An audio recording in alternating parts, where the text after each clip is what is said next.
আসসালামু আলাইকুম সুপ্রিয় শিক্ষার্থীবৃন্দ, তোমরা কেমন আছো সবাই? আমি মোহাম্মদ জাহাঙ্গীর আলম, সহকারী শিক্ষক, শহীদ বুদ্ধিজীবী ডাক্তার হুমায়ুন কবির উচ্চ বিদ্যালয়। শহীদ বুদ্ধিজীবী ডাক্তার হুমায়ুন কবির উচ্চ বিদ্যালয় কর্তৃক আয়োজিত অনলাইন ক্লাস প্রোগ্রামে তোমাদেরকে আমি স্বাগত জানাচ্ছি। আমি আজকে সপ্তম শ্রেণীর বাংলাদেশ ও বিশ্ব পরিচয় বিষয়টির চতুর্থ অধ্যায় নিয়ে আলোচনা করব।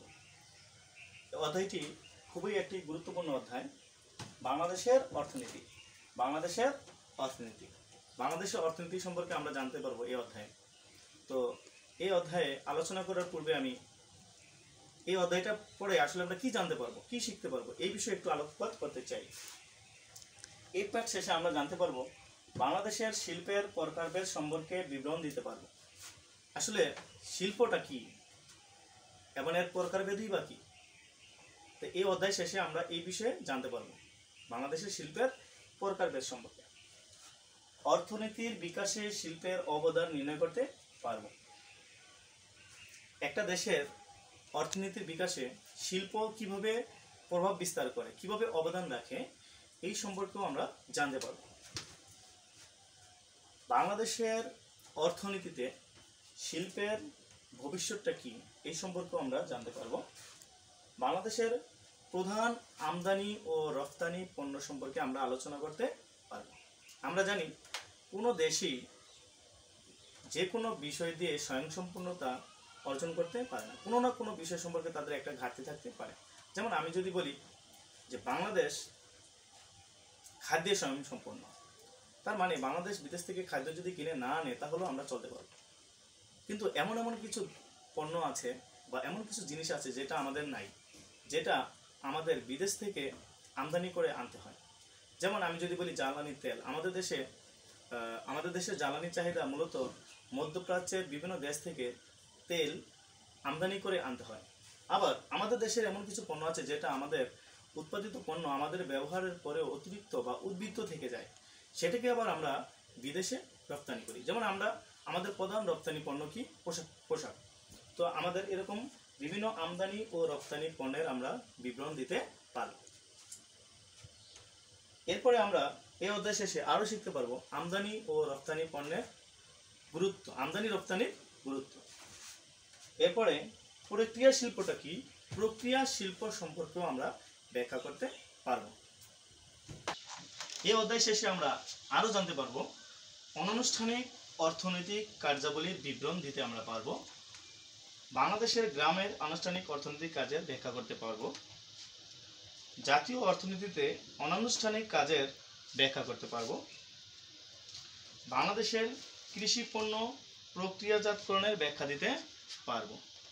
আমরা একটা পণ্য সারা বছরই উৎপাদিত হয় না, একটা বছরের নির্দিষ্ট সময় উৎপাদিত হয়, ওইটাকে সারা বছর যাতে আমরা ব্যবহার করতে পারি এজন্য এটাকে প্রক্রিয়াকরণ করতে হয়। তো এই অধ্যায় শেষে আমরা এই সম্পর্কেও আলোচনা করতে পারবো।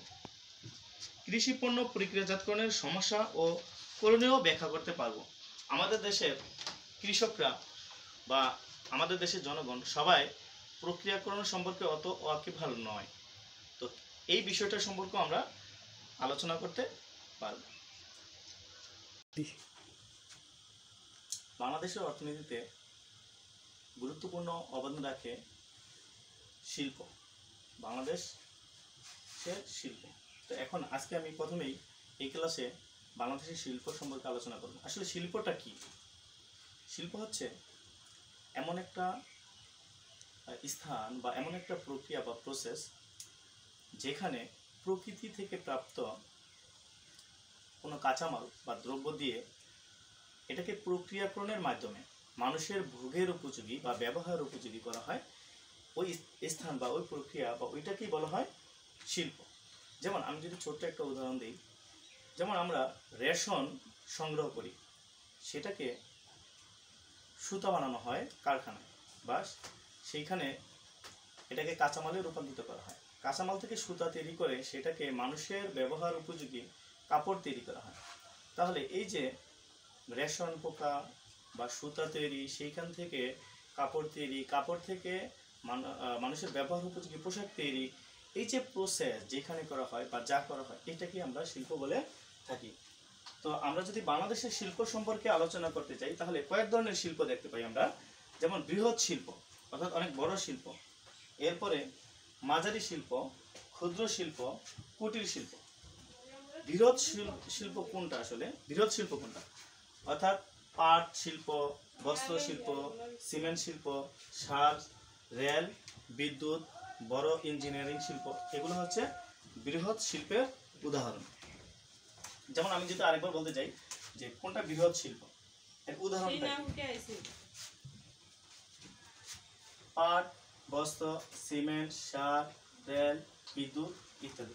যদি আরো একটু ব্যাখ্যা করতে চাই তাহলে যে শিল্পে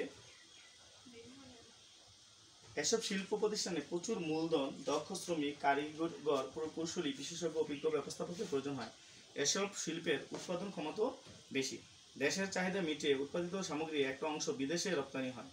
জাতীয় অর্থনীতিতে এ ধরনের বৃহৎ শিল্পের গুরুত্ব অপরিসীম। দেশের অর্থনীতির মেরুদণ্ড হিসেবে কাজ করে এই শিল্পগুলো। অর্থাৎ একটা দেশের সবচেয়ে বড় বড় যে শিল্প সেটাকে আমরা বৃহৎ শিল্প বলতে পারি। আর বৃহৎ শিল্পে প্রচুর পরিমাণে মূলধন লাগে এবং এর পরিচালনা জনবলও বেশি লাগে এবং এটা বড় ভারী ধরনের কাজও করা হয়। এরপরে আছে আমাদের মাঝারি শিল্প।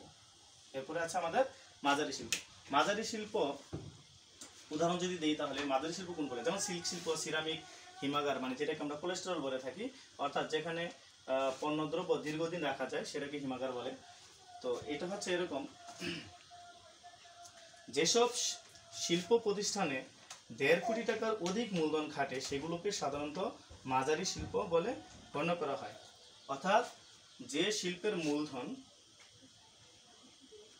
1.5 কোটি টাকারও বেশি, বৃহতের পরে এটা আসবে, বৃহৎ শিল্পে হয়তো মূলধন আরও বেশি, কিন্তু মাঝারি শিল্পে 1.5 কোটি টাকা, এটা হচ্ছে মাঝারি শিল্প। সিল্ক, সিরামিক, হিমাগার এগুলো হচ্ছে এটার উদাহরণ। এরপরে আসি আমরা ক্ষুদ্র শিল্পে। প্রথমে আসলো বৃহৎ শিল্প, এরপরে একটু ছোট অর্থাৎ মাঝারি, এবার আরো ছোট যদি আসি তাহলে হচ্ছে সেটা হচ্ছে ক্ষুদ্র শিল্প। ক্ষুদ্র শিল্পগুলো আমরা সাধারণত আমাদের আশেপাশে আমরা দেখতে পাই বিভিন্ন জায়গায়, যেমন চাল কল, যেখানে চাল ধান থেকে চাল বানানো হয়, মাড়াই করা হয়, জুতা, ছোট ছোট জুতার কারখানা, প্লাস্টিকের কারখানা, এগুলোকে আমরা বলতে পারি ক্ষুদ্র শিল্প। 1.5 কোটি টাকার কম মূলধন খাটে যে কারখানায়, এটা হচ্ছে 1.5 কোটি টাকা পর্যন্ত। যেটা 1.5 কোটি টাকার কম খাটে সেটা হচ্ছে ক্ষুদ্র শিল্প। চালকল, ছোট ছোট জুতা বা প্লাস্টিকের কারখানা, খাদ্য প্রক্রিয়াজাত শিল্প এর উদাহরণ। তাহলে তোমরা নিশ্চয়ই এতক্ষণে তোমাদের একটু ধারণা এসেছে যে আসলে শিল্পটা কি। বিভিন্ন ধরনের শিল্প, তাহলে বৃহৎ শিল্পটা হচ্ছে অনেক বড় ধরনের শিল্প যেখানে অনেক শ্রমিক কাজ করে এবং দক্ষ জনবল লাগে এবং বড় ধরনের কাজগুলো করা হয়, সেটা হচ্ছে বৃহৎ শিল্প। আর মাঝারি শিল্পটা হচ্ছে তার চেয়ে ছোট, যার মূলধন হচ্ছে 1.5 কোটি টাকার অধিক, 1.5 কোটি টাকার বেশি, সেটা হচ্ছে মাঝারি শিল্প। আর তার চেয়ে ছোট অর্থাৎ 1.5 কোটি টাকার কম মূলধন সেটা হচ্ছে ক্ষুদ্র শিল্প। তাহলে আমাদের চলে গেল এখন কি কি, বৃহৎ শিল্প, মাঝারি শিল্প, ক্ষুদ্র শিল্প। সর্বশেষ যে শিল্পটা থাকে সেটা হচ্ছে কুটির শিল্প। কুটির শিল্প এটা আমরা আমাদের আশেপাশে দেখা যায় এবং এটা খুবই সচরাচর আমাদের চোখে পড়ে। সেটা হচ্ছে কি, তাঁত বস্ত্র। আমাদের দেশের বিভিন্ন তাঁতপল্লীগুলোতে নিজস্ব মালিকানায় এবং একক ব্যক্তির মালিকানায় বিভিন্ন ধরনের তাঁত শিল্প গড়ে ওঠে। মাটির জিনিসপত্র বানানো, এগুলো হচ্ছে কুটির শিল্পের উদাহরণ। এই শিল্পের উৎপাদন ও বিপণনের কাজটি প্রধানত মালিক নিজে বা তার পরিবারের সদস্যরাই করে থাকে। এই ধরনের শিল্পে অর্থাৎ বৃহৎ শিল্পে, মাঝারি শিল্পে, ক্ষুদ্র শিল্পে সাধারণত মালিক নিজেই সরাসরি এই কাজগুলো করে না, তার দক্ষ জনবল থাকে, বিভিন্ন কর্মকর্তা কর্মচারী থাকে। কিন্তু কুটির শিল্পের ক্ষেত্রে মালিক, যেহেতু এটা ছোট আকারের, মালিক নিজেই পণ্যগুলো অনেক সময় উৎপাদন করে থাকে এবং নিজেই এটাকে আবার বিক্রির কাজও করে থাকে। আমাদের দেশে তাঁত বস্ত্র, মাটির তৈরি জিনিসপত্র, বাঁশ ও বেতের কাঠ কাজ, শাড়ি বা মিষ্টির প্যাকেট, আগরবাতি ইত্যাদি কুটির শিল্পের কয়েকটি উদাহরণ। বাংলাদেশের মতো বৃহৎ জনসংখ্যা ও শিল্পে অনগ্রসর একটি দেশে অসংখ্য মানুষের কর্মসংস্থান ও স্বনির্ভরতা অর্জনের জন্য সুযোগ করে দিয়ে কুটির শিল্প জাতীয় অর্থনীতিতে মূল্যবান অবদান রেখেছে। আমাদের দেশে যারা নিম্নবিত্ত, বিশেষ করে যাদের অনেক বড় ধরনের ব্যবসা করার বা শিল্প স্থাপনের কোনো সুযোগ নাই, অর্থাৎ যাদের 1.5 কোটি টাকা বা 1.5 কোটি টাকার কম এই ধরনের মূলধন নিয়ে যারা শিল্প স্থাপন করতে পারে না বা কাজগুলো করতে পারে না, তাদের জন্য মূলত এই কুটির শিল্পটা সুবিধাজনক। কারণ এখানে স্বল্প পুঁজি এবং নিজের স্বল্প মালিকানার মাধ্যমে পণ্য উৎপাদন করে বা শিল্প গঠিত করে অর্থনীতিতে অবদান রাখা যায়। শিক্ষার্থীবৃন্দ, তোমরা নিশ্চয়ই এতক্ষণে বুঝতে পেরেছো যে আসলে বাংলাদেশের অর্থনীতিতে যেই জিনিসগুলো লক্ষ্য করা যায় তার মধ্যে অন্যতম একটা হচ্ছে শিল্প। তো এখানে আমি আলোচনা করেছি 5 ধরনের শিল্প সম্পর্কে। এগুলো হচ্ছে বৃহৎ শিল্প, মাঝারি শিল্প, ক্ষুদ্র শিল্প, কুটির শিল্প। আশা করি তোমরা কোন শিল্প কোনটার ধরন কেমন, কোনটার মূলধন কত, কোনটার উদাহরণ কি, এই সম্পর্কে কিছুটা হলেও তোমরা বুঝতে পেরেছো। আগামী ক্লাসে আমি পরবর্তী ধাপ বাংলাদেশের অর্থনীতিতে শিল্পের অবদানটা কি, তারপরে বাংলাদেশের শিল্পের ভবিষ্যৎ সম্ভাবনা কি, এই সম্পর্কে আলোচনা করব। তো সে পর্যন্ত তোমরা সবাই ভালো থাকো, সুস্থ থাকো। আল্লাহ হাফেজ।